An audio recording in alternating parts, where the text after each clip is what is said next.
The green fee is now officially going into effect, with the state collecting close to over hundreds of millions of dollars. How will they spend it? Yeah, we're looking at anywhere from $100 to $130 million in revenue. Where will that money go? We'll be speaking with someone from the Green Fee Advisory Council and a leading climate scientist on where he thinks the money should go here in Hawaii. Spotlight Now starts now.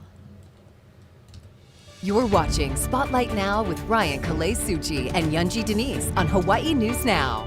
Have questions or comments for our guests? Join the conversation in our Facebook live stream. Spotlight Now, where Hawaii comes to talk.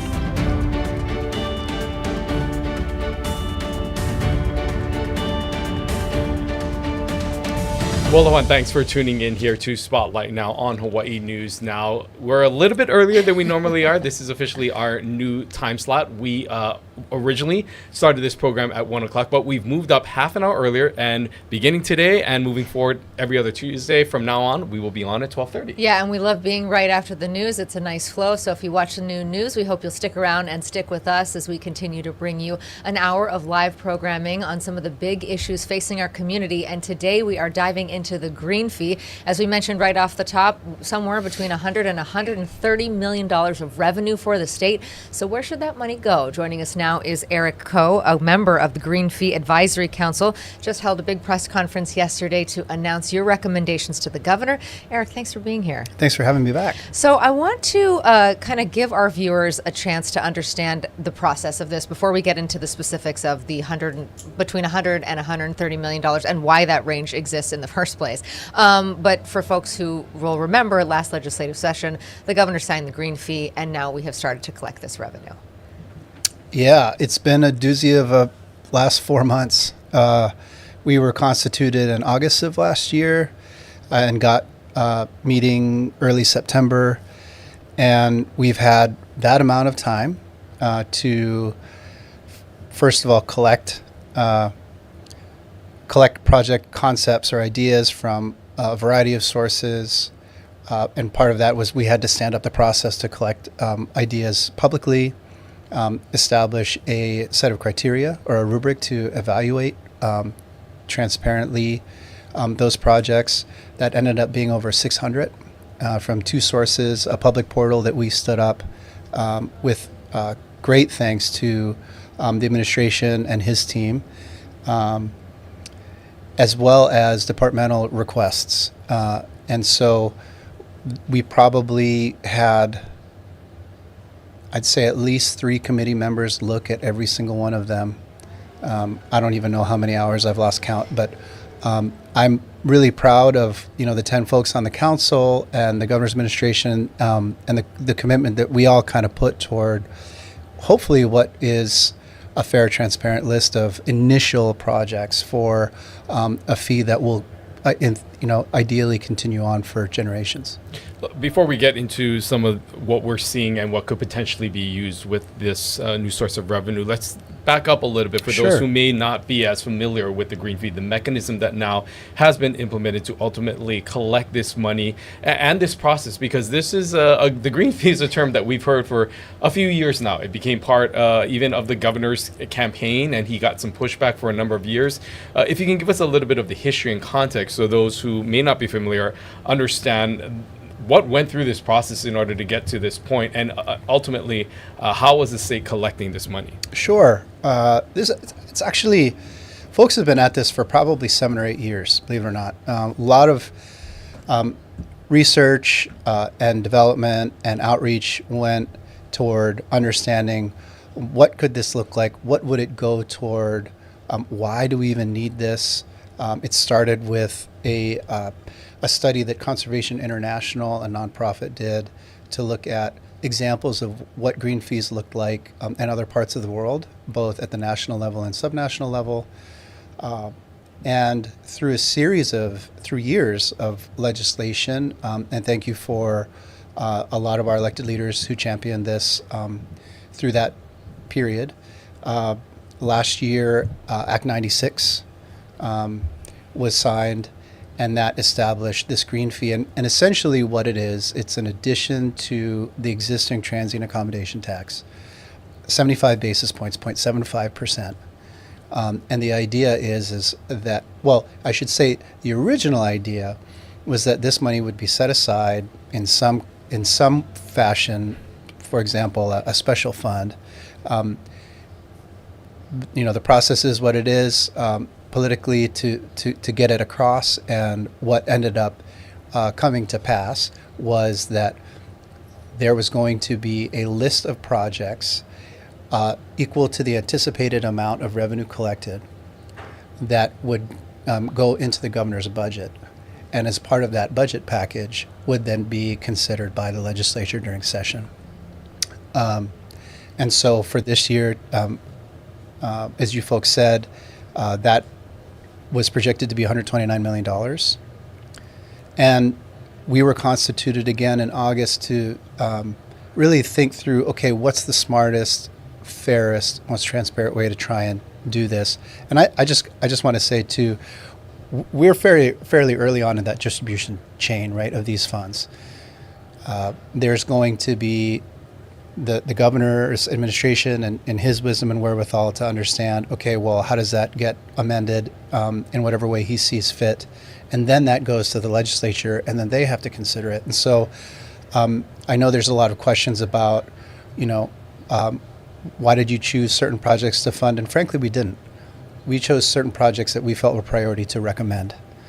And we sincerely hope that they're funded, but there's a little ways to go from here. Okay, so 10 people, 600 proposals, $2 billion in asks. How do you whittle it down to $100 plus million? I mean, that is, I'm sure that many of them, much more than the 130 million roughly, were worthy of funding. So how did you prioritize what actually you recommended the governor fund? Yeah, I appreciate that. It wasn't easy. I think we all took it really seriously, knowing that we want to get this off on the right foot. We want this to stick around. I don't think we can ignore the fact that the tragedies on Maui were climate disasters. And if we're not recognizing them as such, I think we're being blind to the fact that these kinds of climate uncertainties are going to continue. They're going to get more frequent, and they're probably going to get more intense.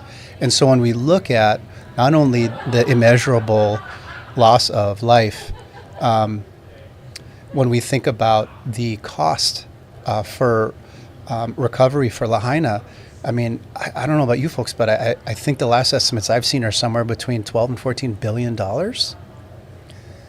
And we need to invest in our communities and our natural capital assets. It's an ounce of prevention, a pound of cure, right? So $2 billion in ask seems like a ton, but if you think about that in terms of with respect to the cost even for Maui's recovery, it's something we have to start. It's a price tag we have to start paying attention to.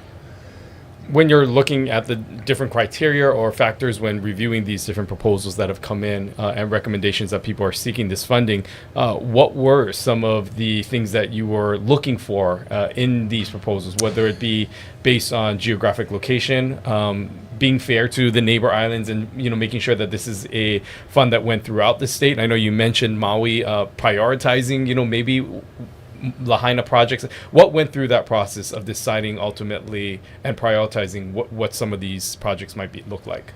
Yeah, thanks, Ryan. I appreciate that question. First of all, we were guided by the legislation itself. And so there were 3 broad categories, and our directive was to prioritize funding deployment across those 3 categories equally. So the first was environmental stewardship and improvement. The second was climate resiliency, and infrastructure. And when I think of that, I think of kind of what can we do to bolster the resiliency of our built environment, particularly. And then the third was sustainable tourism. And so that was our first kind of guidance. And the basis of the rubric, we established 5 criteria. The first was kind of results. So are we going to achieve tangible outcomes out of this? Are we going to reduce harm? Are these aligned with those 3 categories and in ways that are meaningful? The second is readiness. So how quickly can these projects get to ground and accomplished? The third was relevance. So again, statutorily, there are those three funding categories, and how tightly does the project align to one of those three, or multiple, in fact. Third was relationships. For us, it was really important that there was some display of broad partnership across sectors, whether that be the business, grassroots community, nonprofits, some of our bigger nonprofit service providers, government. We and all of us in Hawaii know that we can do a lot with a little, because we're so collaborative. And so what is the community around this initiative that we're hoping to help catalyze? And then the third, Ryan, to your question, was region. So we did want to ensure that there was a semblance of geographic equity for these funds, so that folks from Hilo to, West Side Kauai kind of felt this. How do you think people will start to feel this in community? I mean, a lot of we understand climate change, I think, in a unique way in the islands, because we do feel it in a way that perhaps other folks in different communities may not. But where do you expect people to actually be able to see the results of this? Because some of this could take a long time. It's true, Eugene. I'm hopeful that there's going to be a subset of these 75 recommended projects, should they come to pass, that are going to be, really prominent, whether it's beach restoration, coastal resilience building. I hope communities at the family level, at the ohana level, feel this through programs that help make their homes more resistant to disasters. I hope that folks see in their park systems and where they love to go hike or hunt or fish, added presence, improved management. And so I'd like to think that there's a number of ways, improved, whether they're improved walkways along the coast or trails up Mauka. Ultimately, though, a lot of us kind of understand that, we want a fresh coat of paint, but there's a lot of plumbing and electric and kind of infrastructural things that you might not be able to see, but we really need to invest in if we're going to be more resilient. And so I think there also might be a little bit of measure of faith that this money is being put to good use, even if you don't see it. Yeah, I just think about the long-term effects. I mean, this is this year. Ultimately, this is going to be this is not just a one-time fee. This is something that the state is going to continue to collect. How do you think long-term things will improve, whether it be processing, if you anticipate more people submitting, applications or going through this process of trying to receive this type of funding, and any talks of what the future looks like for this council and this fee as a whole? Yeah, Ryan, there's been a lot of talk. I think for starters, no one wants to ask anyone to evaluate 605 project concepts in 3 months after they've established a way to collect those project concepts and evaluate them. I think, so certainly more time, more dedicated capacity. There's a set of recommendations that we've been asked to consider on how to improve this process moving forward. And I think there are, frankly, many. You guys probably know better than anyone that you don't keep the first draft of anything, right? So there's a lot to improve. And, I am the foreverness is probably what's most important to me and what gives me hope. And so we just really want to make sure that we spent most of our time and energy getting this right as well as we could anyway this first year, and then think about how to structurally improve the process moving forward. And just so the audience understands, there is this discrepancy in the money because of the state being tied up basically in a lawsuit with the cruise industry. Can you explain that to folks who may not understand? The cruise, we're looking at somewhere between $100 and $130 million. Why is there that large window? I can try, Yunji. And that's going to play out the way it does. But at this point, essentially, the cruise ship folks have filed for an injunction against collecting those fees for folks on their ships that come into Hawaii. That's going to play out the way it does. We did prioritize the recommendations that we submitted to the governor, such that I'd like to think that if there is a reduced amount associated with that litigation, that the best projects that we think for the now and for the later to your earlier question, are still going to be funded, and we're just going to have to kind of pivot accordingly. You know, you'd mentioned some of the priority of the projects and what things look like.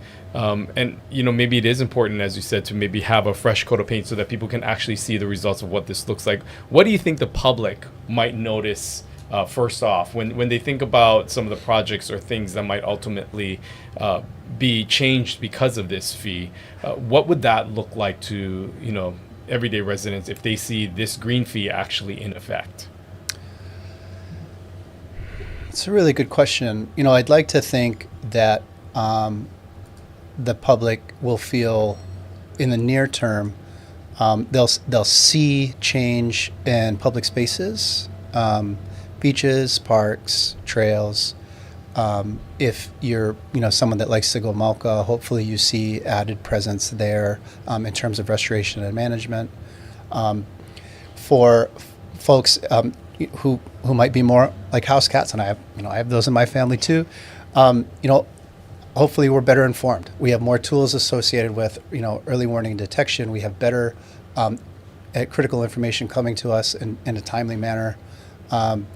I think that's actually one of those things that I'd love folks to pay attention to, because it's something we absolutely need to improve on. Wildfire risk, education, invasive species clearing. I'd like to think that that's something that's going to be visible. But yeah, I mean, you know, I guess that's going on the big assumption that what we've put forward as what I'd like to think of as a comprehensive portfolio of relevant efforts makes it through to funding.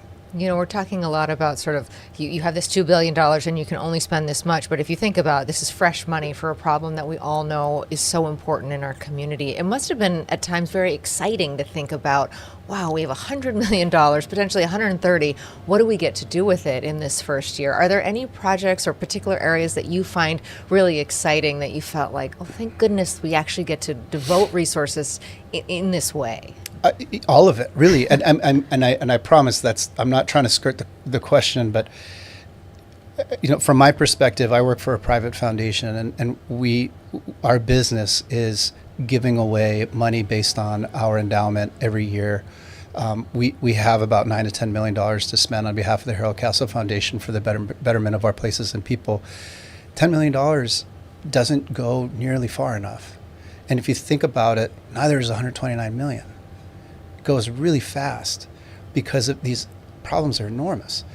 And what I like to think of from the Castle Foundation's perspective is that, you know, our impact is in our permanence, is that if we can continue to make these investments year over year, and we can continue to assure our partners and our communities that we're not going anywhere, that in and of itself is enough to invest over a longer period of time, right? Because a lot of these things are super expensive. We're going to move roads, if we're going to put one-way valves at the end of some of our stormwater drains, if we're going to, you know, make our shorelines tougher and more resilient. Those things are really, really big ticket items, and we're going to have to figure out how to start chipping away at them. One of the things that we learned really early on was that back of the envelope math, there's probably a $400 to $500 million delta between what our nonprofits ask for every year or could use, just nonprofit and government partners for environmental sustainability, which arguably is only one bucket, maybe two of the three. And so if we're looking at that number, $130 million still doesn't quite cut it. But man, it's like to your point, fresh money. It's new, $129 million we didn't have last year. That's exciting.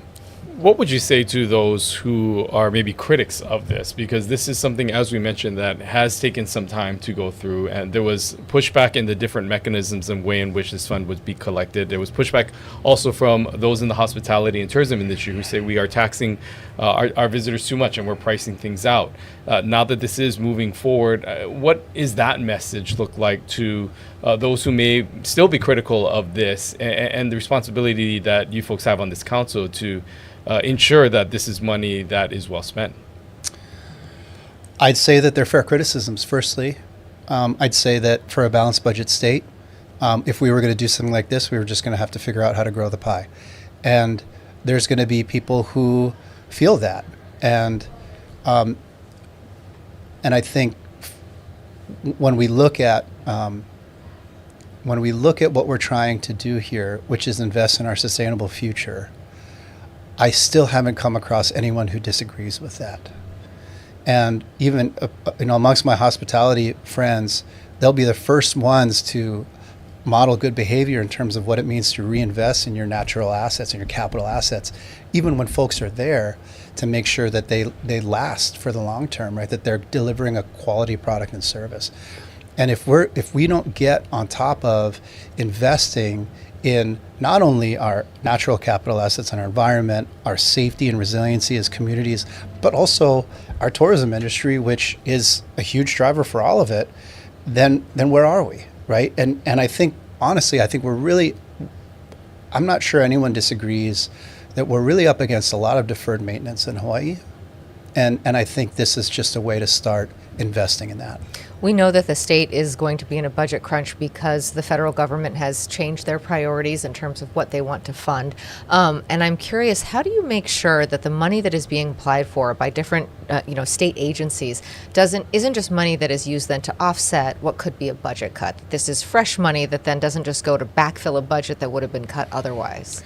Yeah, I think that's a fair question, Yunji, but I also think that if it's a priority action for Hawaii, if this got cut because of federal decisions, so be it. Like that's thank goodness that we have a little bit more self-determination and latitude locally for us to kind of continue on that good work. So, I think there's invariably going to be a little bit of that kind of supplanting of what might have been federal support.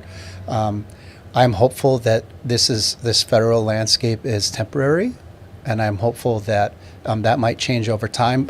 Again, speaking from a foundation who gives to this place every year, but until then, thank goodness for this. I just want to ask you about just the process that happens from now. I know you mentioned it at the top and that it would go to the governor and the legislature, but what are some of the talks and discussions that may be happening before or even right now with lawmakers, with the governor? Were they involved at all in this process, saying, hey, let's take a look at these? Were there some neighbor island representatives that were maybe pushing their projects a little bit more? How involved are those voices during this process, or have they been sort of allowing you folks to make these decisions and ultimately reviewing what you folks are presenting to them? I'm very thankful for the grace that we've been extended, particularly from our elected leaders in kind of patiently awaiting this set of recommendations to come out. I think there's been a lot of questions. We did do some briefings with some of our decision makers around the process, around what we were thinking, around where we were at the moment. But the list came out yesterday for everybody. And so I think now's the time to socialize that with folks, try and help, and thank you for this opportunity, try and share some of our rationale and approach of, why we did this and how and why that made sense to us. But so that work is ahead of us, right? You have, of course, more entities that were denied than granted that made that list. What do you say to the nonprofits or even the public partners who say, this was really important, I still want to apply? I mean, is that basically their first draft for the next year, or how do you sort of advise them going forward? It's the worst part of my job. No one likes saying no to really good people wanting to do really good stuff. But yes, that's actually exactly the message, right? That ideally this is the first year of many, many years to come. And again, if we can commit to sticking with this, if we can commit to providing this kind of support and for our community and for our places, then eventually I think folks will continue to apply, should continue to apply, and will get the support they need at some point to get the work done. And ideally, someone next year, a couple years from now, a lot smarter than me, is looking at these proposals and can prioritize them better. So you're not coming back for a second round on the council? How does that work? Do you have to stick around for year two? Your guess is as good as mine, Yuji. We've been asked to stick with it, and I think all of us are super committed. And again, I can't say enough good things about my fellow advisory committee or council members. But that's unclear at this point. And I'm wondering, just for clarification, when someone submits a proposal, is there any recommendations or is there a request perhaps by an organization saying they need X amount this year, but they would like a reoccurring or a sustainable fund that would go into 5 years, and then does that lock them into the 5 years, or is this a one-time thing, one-time payout, or are there, some sort of runway, I guess, for some of these other organizations that may need more funding and additional follow-ups down the line? Yeah, it's a really good question, Ryan, and really indicative of a lot of kind of really interesting sideboards that we had to navigate through this. But to answer your question directly, my understanding is that this funding is for this year, and it can have a longer tail than this year, but we can't commit future legislators to funding funding decisions that are made this year, which means that our job was to recommend funding for that entire amount. If it's the first phase of a multi-phase initiative, and there are certainly many in there because none of this stuff is going to happen, get fixed in a year, then those are going to be considered in future years with future funding. The governor has talked about using this money to perhaps bond out and create more of revenue so that they could they could really get a jump start. Do you think, given that you got $2 billion of requests just in the first go, that would be something that would be advisable in the future, given how vast this problem is? I am not a finance expert, but I will say that conceptually, I love the idea. I think it's really, it's a way to lever other funds. It's a way to create working capital for the government to afford some of these really, really big ticket items that we know we need to do facing an uncertain climate future. And so it makes a lot of sense to me. How to do it right, how to do it legally, how to do it responsibly, I think are things that we really need to work out, which is why it didn't happen this year. And I think there might very well be some kind of legal things to also work out before that can happen. I also, if you don't mind me riffing, would love to not rule out private match of green fee funds, so that there is an expanded pool of available funding through public-private collaboration. We know that there are folks here who deeply care about Hawaii that may have the means to contribute to a private fund that could lever state dollars. And I think that's a huge opportunity for us to really start meeting a lot of these issues at the same scale that they exist with solutions. I know we may be on statewide television, but and you may not be able to answer this, but what was the conversation like with the other members on the council? I mean, were there any, disagreements over someone really wanting one thing and someone wanting another? I mean, what was that engagement like, just personality-wise or just priorities? Because, when you have a group of this many people who are leaders in our community, they each are going to be passionate about their own things. How was that just overall dynamic within the board, the council? Honestly, I think the roller coaster was going too fast to start arguing with each other about anything. I think the world of the other council members, I think we were all very much values aligned. There was not time for long form arguments about things, right? I think what we wanted to do was get on the same page, acknowledge that we're all in this together, and let's get to a work product that we can all stand behind and be proud of for the sake of Hawaii. And so, yeah, it was actually, I think the last time I was here, I talked about voyaging in Hokulea, and who you're with on that canoe means a lot because it's a small space, and there's a lot of risk. And I would say that that's actually metaphorically pretty comparable here, and I'm just really fortunate to have had a really good crew. I want to encourage people to head over to the website, greenfeehawaii.org. You can see the full list of recommendations. You can also watch the webinar that you guys put together yesterday, which really dove into the details of how this all happened. But before we let you go, final question here. How would you suggest the public stay involved and sort of track this money? Because at the end of the day, this is public money, and we all have a stake in what happens to it.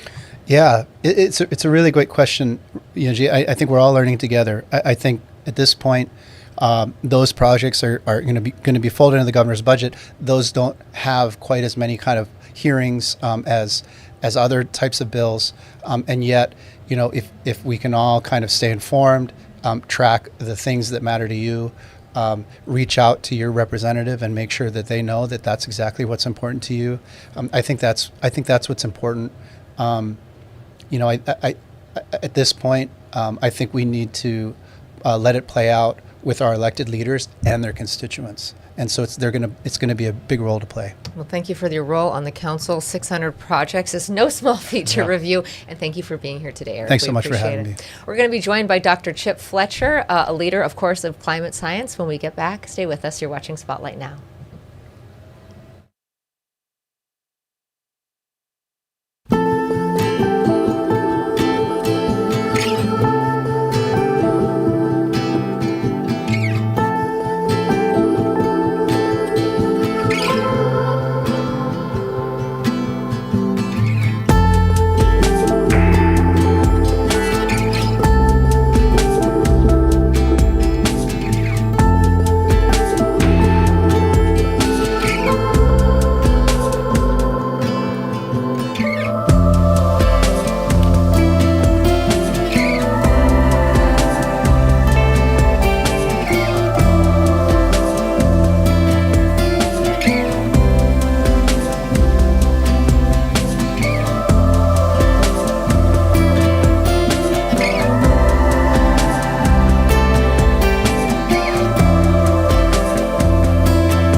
Well, and thanks for tuning in here to Spotlight. Now we're going to continue on in our conversation about the green fee and the impacts that it will have on our climate here in Hawaii. We want to also encourage those of you who are watching both on air and online to send us your questions. Let us know what you think. You can head over to Facebook, enter your comments and questions there, or you can email us right here at spotlightnow@hawaiinewsnow.com. And taking a look at the comments, there are plenty of people who are fairly critical of what's happening. And so we want to turn now to Dr. Chip Fletcher, who is the Dean of the School of Ocean and Earth Science and Technology, SOEST, over at the University of Hawaii at Manoa, to talk about why this money is so important for those folks who still have a lot of doubt that this tax should be collected in the first place.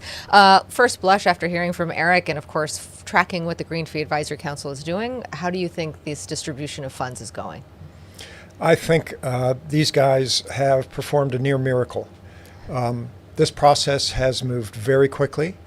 I know that the governor's office has scrambled throughout it. I was on the climate action team last year, led by Chris Benjamin. We spent a year studying this problem, and our major recommendation to create a green fee was passed by last year's legislature. The time between that official creation of the green fee and when the advisory council got together in September was a very short 1 or 2 months. And then in the space of another 1 or 2 or 3 months, they had to put together a ranking system. They had to agree to what sort of metrics they're going to apply to the hundreds and hundreds of projects that were submitted.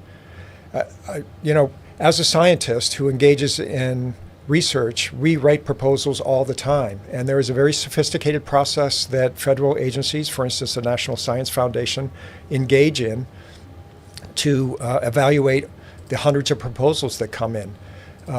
They send out a dozen proposals to dozens of scientists around the country, a dozen proposals each, and you end up with a stack of paper like this, and then they fly you to Washington, D.C., and you spend a week in a room with a few other folks hashing out what's to be funded.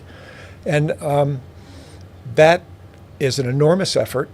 It takes hundreds of hours. And we're only talking about maybe 50 proposals overall. These guys had 600 proposals they had to deal with, and they came out with a very rational, clear, and understandable set of decisions here in the 3 buckets that they funded. So I'm very impressed with it overall. Let's talk about some of the recommendations and what was actually written and actually submitted by them as those that they have selected. Looking at that list, what are your thoughts with some of the directions that they went, and what do you think are some of the priorities that stand out the most from you about some of the projects that they are recommending move forward through this funding?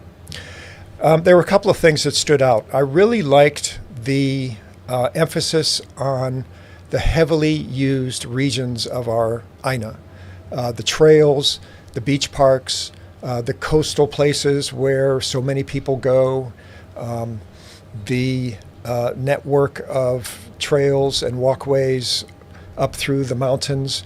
There's a lot of money that's going to go towards restoring those, renovating those, and maintaining those. And so I think that is one sort of sector, heavily used public areas, that I think will need continuous funding. Now that they will be sort of brought back up to a high quality, now we're going to need to continue to maintain them. I was also impressed with the public education projects. There are a number of projects that are designed to educate visitors as well as educate locals through signage, through stewardship programs. There was one project that would assist the conservation officers in I think it's called Mackay Watch, eyes on the ocean, eyes on the coastline, recognizing where there might be problems with breaking fishing rules or access to reefs and how reefs are treated. So I think there was a strong emphasis on sort of overall public places and public education. I also liked how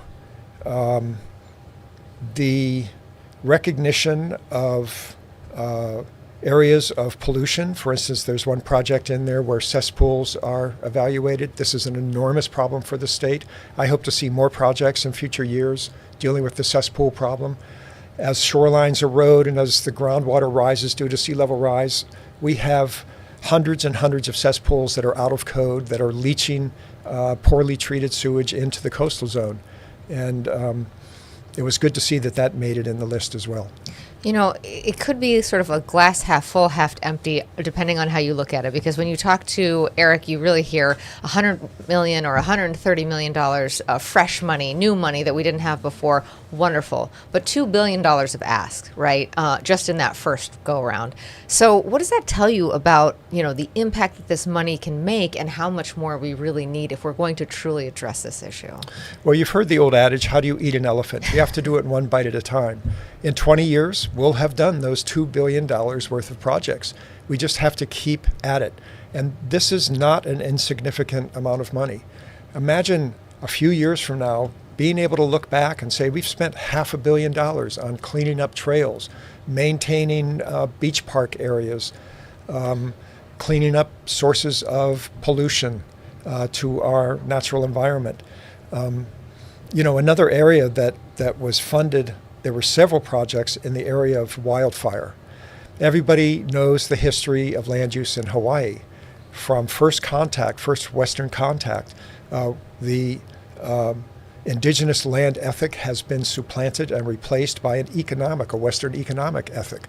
And with the demise of plantation economy, we have thousands of acres of lands for which we have lost our relationship. These have been invaded by grasses that pose a very serious wildfire risk. And there are at least 2 or 3 projects in here which are focused on regaining land use, understanding where that wildfire risk is greatest to local communities. And so, year after year, we are going to see improved safety for the Hawaiian community, the community in Hawaii. And it's going to be a wonderful thing to look back on retrospectively several years from now. And I do hope, one thing that I don't know if this has been folded into the green fee process, but I do hope that there is a sort of a monitoring element here where we watch these projects, we track them, and we do an accounting of the benefits that come from them, because we need to learn from our successes as well as whatever mistakes may have been in here. I want to address something that you had mentioned, and that's the coastline. We obviously are in a unique situation here, being in this island community and seeing the impact of sea level rise and erosion.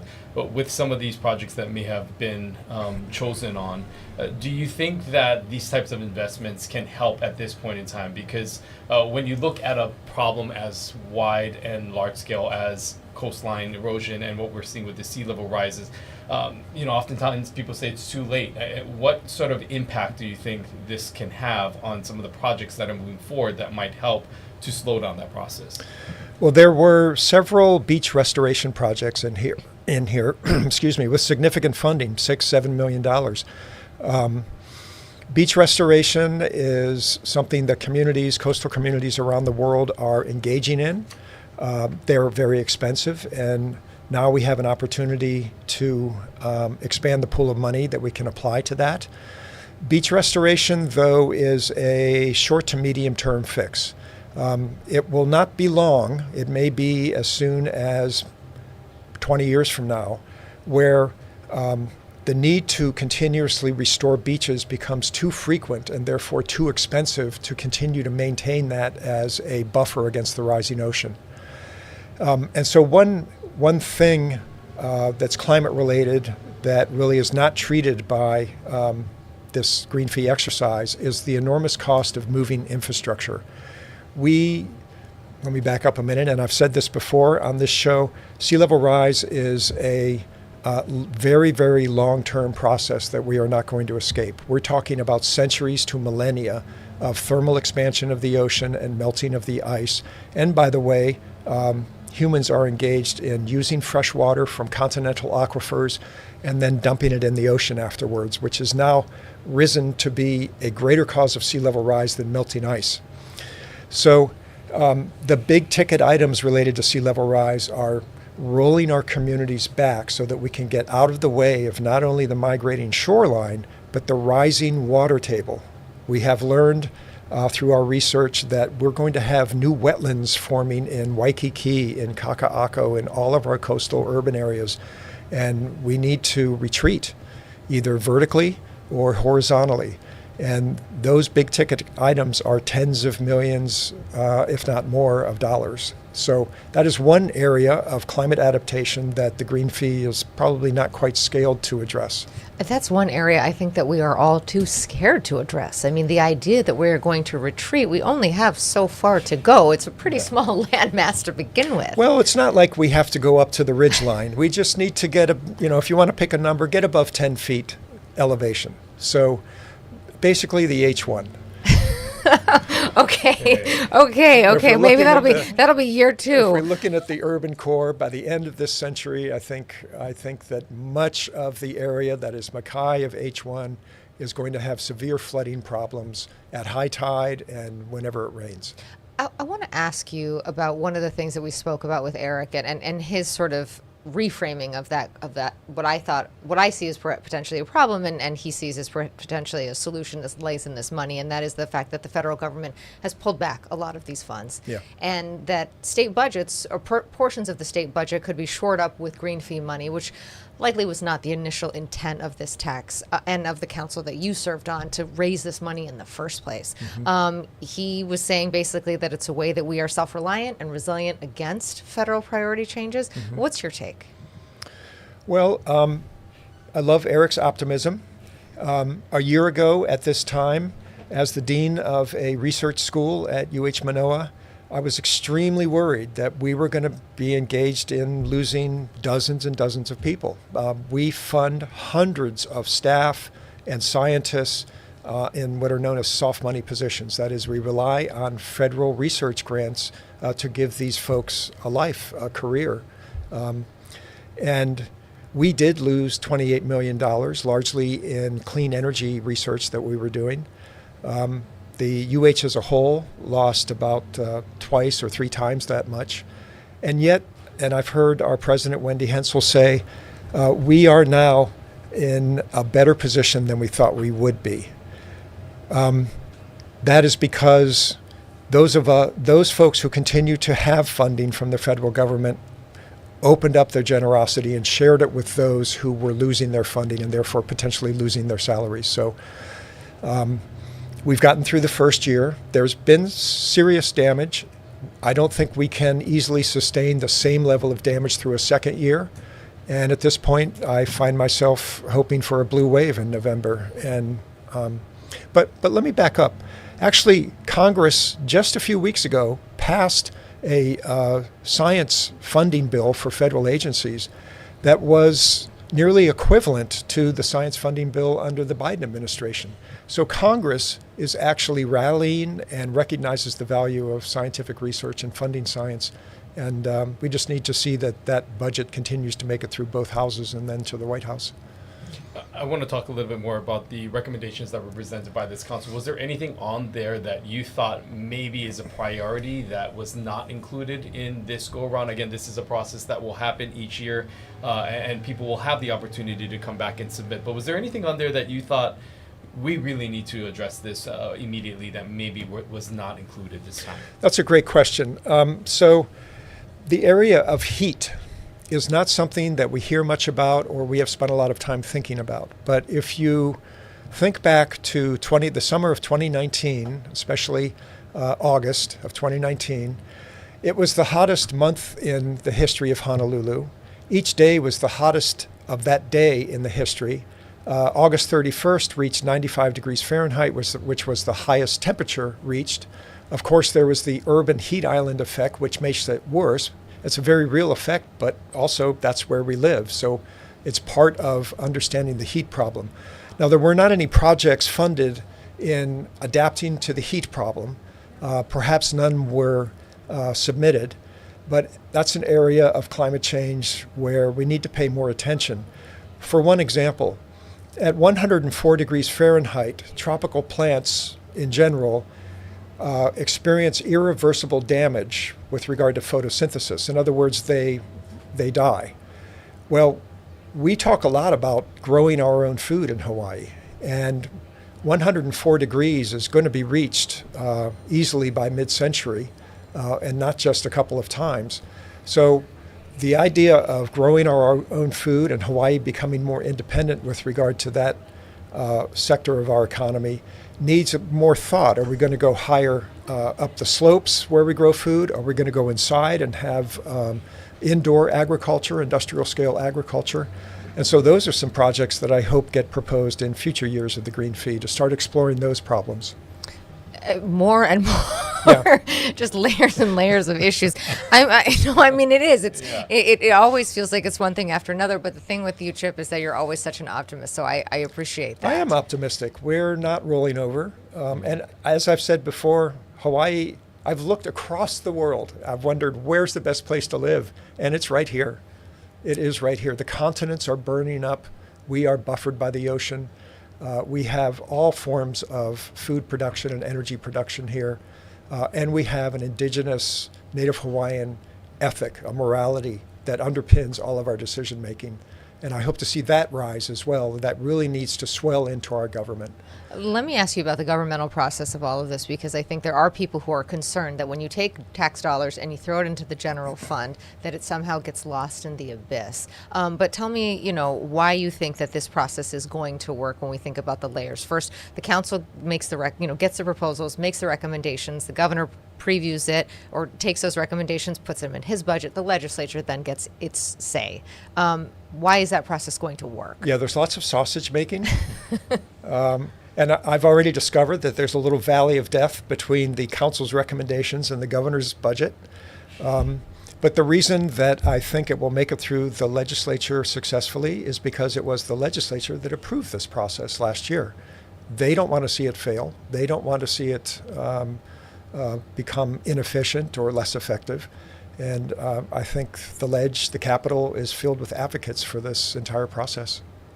As we wrap up our time here, and as someone who has deep knowledge about just everything that's happening, and especially what happens here in Hawaii when it comes to climate change, what do you think that the general public or policymakers and lawmakers are, not really worried about? You mentioned heat being one of them, and some of the other things. But what do you think is the biggest misconception that's out there in the general public about the impact of climate change here in Hawaii and what needs to be done? Well, we all suffer from the shifting baseline.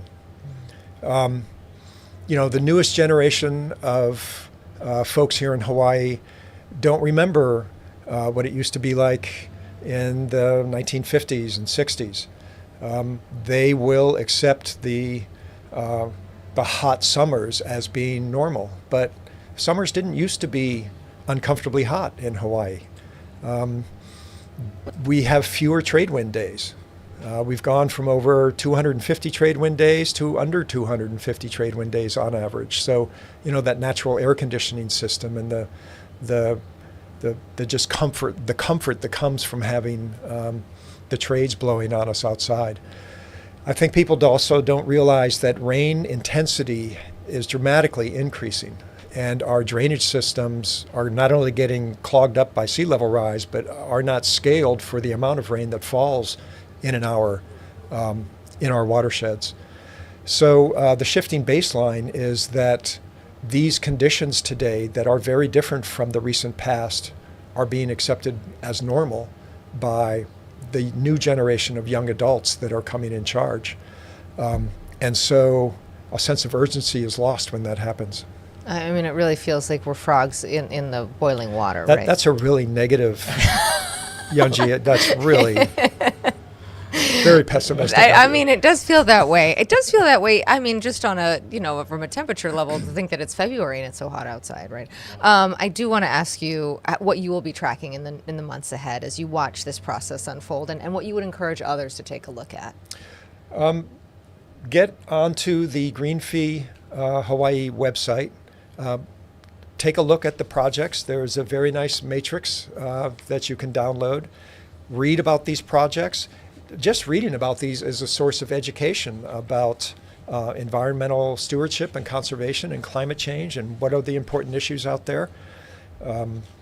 And contact your local representative and advocate for them. Let them know what you think. Drop them a phone call or send them an email. I know we want to end on a positive note, so take us away if you would give us something to feel good about. I know you say Hawaii is the best place, but I do think, especially as someone with young children, are they going to be able to live here? And will this be enough? This will be enough provided that we do it year after year after year. And I'm really looking forward, and it's a huge source of optimism, to look forward to see how these projects evolve through the years. They're going to get more and more sophisticated. I mean, at this point, we're doing a little bit of triage and repair and maintenance. Pretty soon, we will be out there in front of the nation with creative, innovative ideas that will be funded by this Green Fee. And Hawaii is going to be the is going to be the envy of the nation for how we deal with climate change. I'm absolutely certain of it. Okay, we'll hold you to it. Dr. Chip Fletcher, thank you for being here today. And thank you for being here. Stay with us. We'll be right back. From the moment you wake up, Hawaii News Now brings you the stories that impact your day. With more on the breaking news, we go live to Casey Lund. Ready with the push alert? I'm going live. We have an update to the breaking news we brought you this morning on Sunrise. Okay, guys, as soon as this wraps, toss to Mahia. And we've been covering this story all day. Now we go live to Mahia for a new development. Stand by for breaking news. They just captured the suspect. That's confirmed? Yes, sources just confirmed it. The news you need the moment it breaks. Here on Hawaii News Now. Spotlight Now with Yunji Denise and Ryan Kalei Suchi. Connecting you with newsmakers from throughout our islands. Going in depth with Hawaii's leaders. And taking your questions live. Spotlight Now, where Hawaii comes to talk.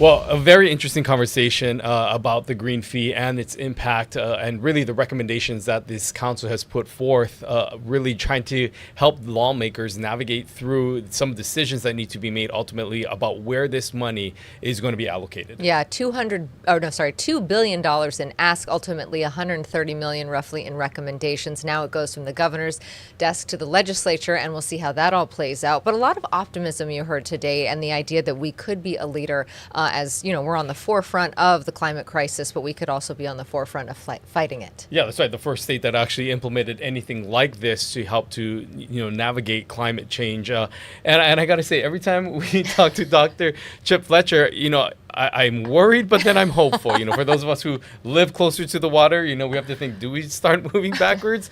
But really just that sense of urgency that he continues to really beat that drum and is a voice and a respected voice within the halls of the Hawaii State Capitol about some of the things and measures that need to take place in order for Hawaii to combat some of these issues that we have discussed today, and ultimately tracking to see how this money will help to impact all of that moving forward. Yeah, we do encourage you to go to greenfeehawaii.org. It is fascinating to see what projects were funded, where that money should go, those 3 buckets that the council decided to recommend that money go toward, what's in it. And also remembering, as you pointed out, some of these projects have a long runway, right? That, because you fund it in year 1, you might need to fund it year 4, 5, 6.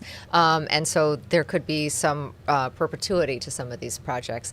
Next week, we are going to be focusing in on Honolulu Hale. Councilman Tommy Waters is going to be here. Yeah, he will update us on some of the issues that are happening on the city level, including, of course, as the chair overseeing the budget, there, of course, has been some dynamic changes that have existed within the council, how things have panned out now with a new leadership in place and some of the priorities for the council moving forward. All those discussions are things that we're going to be talking, as well as an additional guest as well. That's right. Jacob Aki is going to be here. He's on the Charter Commission. Every 10 years, the Honolulu City Charter is revisited. Perhaps some things should be changed. They are going to be making recommendations, and so we're going to be talking about that process. That is something that the public can get involved with, and they want you to know about it. So we'll be joining you then.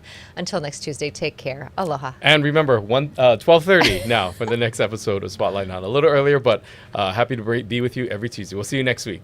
Aloha.